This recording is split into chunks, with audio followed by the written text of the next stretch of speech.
మహబూబ్నగర్ జిల్లా వ్యాప్తంగా కురుస్తున్నటువంటి భారీ వర్షాల కారణంగా జిల్లాలో ఉన్నటువంటి ప్రాజెక్టులన్నింటికీ జల కళ సంతరించుకుంది. జూరాల, కోయిల్సాగర్, రామన్పాడు, నెట్టెంపాడు ఈ ప్రాజెక్టులన్నింటి దగ్గర కూడా జల కళ సంతరించుకుంది.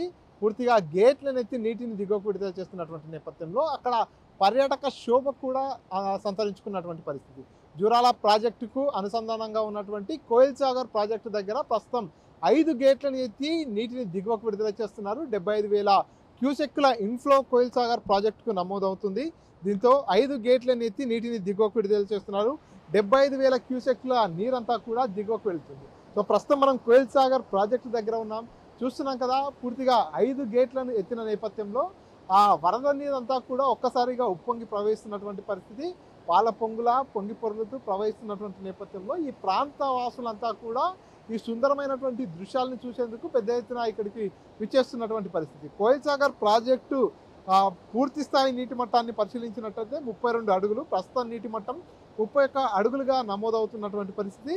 పూర్తి స్థాయి నీటి నిల్వ సామర్థ్యాన్ని చూసుకున్నట్టయితే 2.270 టీఎంసీలు, ప్రస్తుత నీటి నిల్వ 2.2 టీఎంసీలుగా నమోదవుతుంది. జూరాల జలాశయం ఏదైతే ఉందో జూరాల జలాశయం దగ్గర కూడా 21 గేట్లను ఎత్తి నీటిని దిగువకు విడుదల చేస్తున్నారు. 1,79,000 క్యూసెక్కులు అవుట్ఫ్లో నమోదవుతుంది. 1,89,000 క్యూసెక్కులు ఇన్ఫ్లో నమోదవుతున్నటువంటి పరిస్థితి. ఒక్కసారిగా కృష్ణానదికి పెద్ద ఎత్తున వరద నీరు పోటెత్తినటువంటి నేపథ్యంలో అక్కడి నుంచి నేరుగా శ్రీశైలం జలాశయం వైపుకు, అదేవిధంగా జూరాల ప్రాజెక్టుకు అనుసంధానంగా ఉండేటటువంటి ఈ కోయిల్సాగర్, భీమా, నెట్టెంపాడు ఈ ప్రాజెక్టులన్నిటికీ కూడా జూరాల వాటర్ అంతా వస్తున్నటువంటి పరిస్థితి.